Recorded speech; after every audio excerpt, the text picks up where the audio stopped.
ನಮಸ್ಕಾರ. ಧಮನಿ ಕಿಚನ್ಗೆ ನಿಮಗೆಲ್ಲರಿಗೂ ಇನ್ನೊಮ್ಮೆ ಆತ್ಮೀಯ ಸ್ವಾಗತ. ಫ್ರೆಂಡ್ಸ್, ಇವತ್ತಿನ ವಿಡಿಯೋದಲ್ಲಿ ಗರಜಲಕಾಯಿ ಅಥವಾ ಕವಳೆಕಾಯಿ ಅಂತಲೂ ಕರೀತಾರೆ, ಇದರ ಬಗ್ಗೆ ಸ್ವಲ್ಪ ತಿಳ್ಕೊಳ್ಳೋಣ.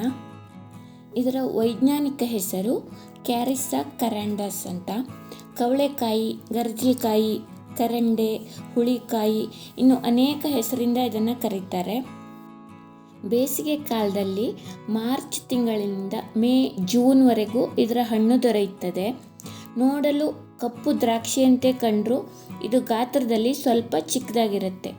ಹಸಿರು ಬಣ್ಣದ ಕಾಯಿ ಬೆಳೀತಿದ್ದ ಹಾಗೆ ಹಸಿರು ಮಿಶ್ರಿತ ಗುಲಾಬಿ ಕೆಂಪು ಬಣ್ಣಕ್ಕೆ ತಿರುಗುತ್ತೆ.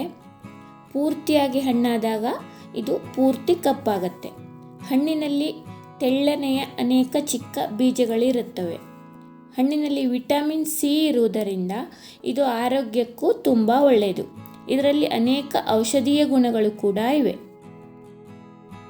ಇದರ ಔಷಧಿಯನ್ನು ವಾಂತಿ, ಯಕೃತ್ತಿನ ತೊಂದರೆ, ಹೊಟ್ಟೆ ನೋವು ಮತ್ತು ಹೃದಯದ ಕಾಯಿಲೆಗಳಿಗೆ ಬಳಸ್ತಾರೆ. ಇದರ ಕಾಯಿಯ ರಸದಿಂದ ಅಜೀರ್ಣ ನಿವಾರಣೆ ಮಾಡಬಹುದು.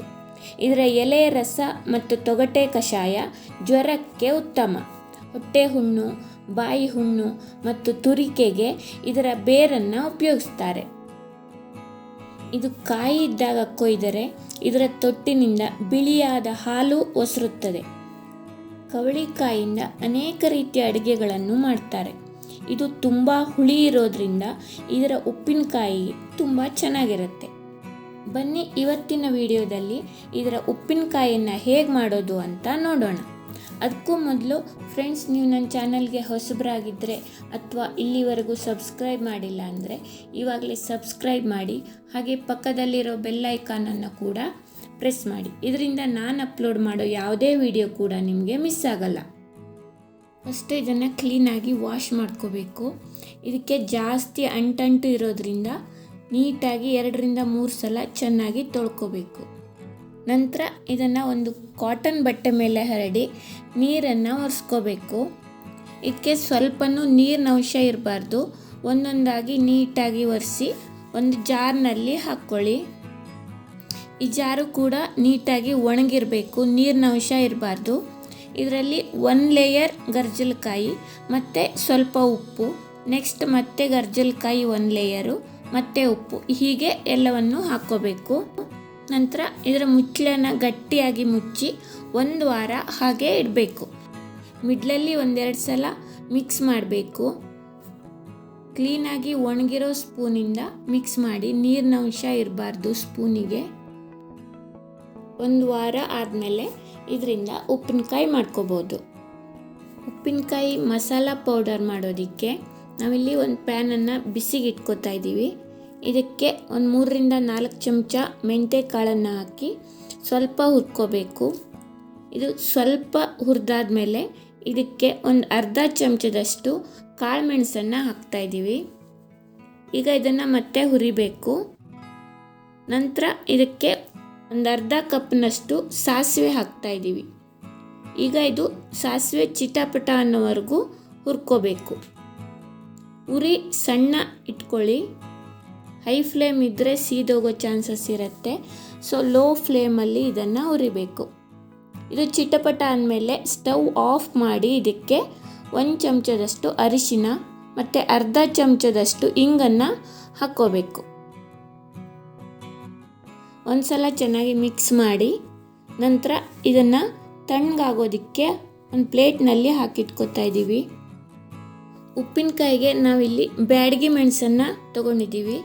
ಇದನ್ನು ತೊಟ್ಟೆಲ್ಲ ತೆಗೆದು ಗರ್ಗರಿ ಆಗೋವರೆಗೂ ಬಿಸಿಲಲ್ಲಿ ಇಟ್ಕೊಂಡಿದ್ದೀವಿ. ಈಗ ಇದನ್ನು ಸ್ವಲ್ಪ ಪೀಸ್ ಮಾಡಿ ಒಂದು ಮಿಕ್ಸರ್ ಜಾರ್ನಲ್ಲಿ ಹಾಕಿ ನುಣ್ಣಗೆ ಪೌಡರ್ ಮಾಡ್ಕೋಬೇಕು. ಹೀಗೆ ಸ್ವಲ್ಪನೇ ಹಾಕಿ ಎಲ್ಲ ಮೆಣಸನ್ನು ನುಣ್ಣಗೆ ಪೌಡರ್ ಮಾಡ್ಕೋಬೇಕು. ಒಂದೇ ಸಲ ಎಲ್ಲವನ್ನು ಹಾಕ್ಕೋಬಾರ್ದು, ನುಣ್ಣಗೆ ಪೌಡರ್ ಆಗೋದಿಲ್ಲ. ಸ್ವಲ್ಪ ಹಾಕ್ಕೊಂಡು ಪೌಡರ್ ಮಾಡ್ಕೊಳ್ಳಿ.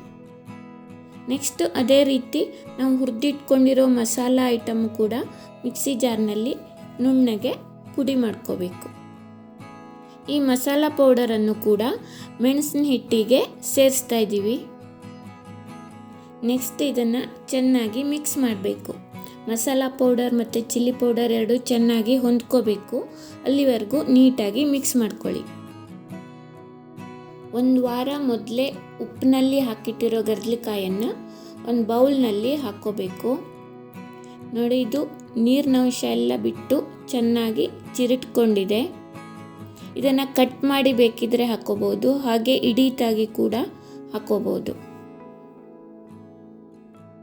ನೆಕ್ಸ್ಟು ನಾವು ಇದಕ್ಕೆ ರೆಡಿ ಮಾಡಿ ಇಟ್ಕೊಂಡಿರೋ ಉಪ್ಪಿನಕಾಯಿ ಮಸಾಲ ಮಿಶ್ರಣನ 1 ಕಪ್ ಹಾಕ್ತಾಯಿದ್ದೀವಿ.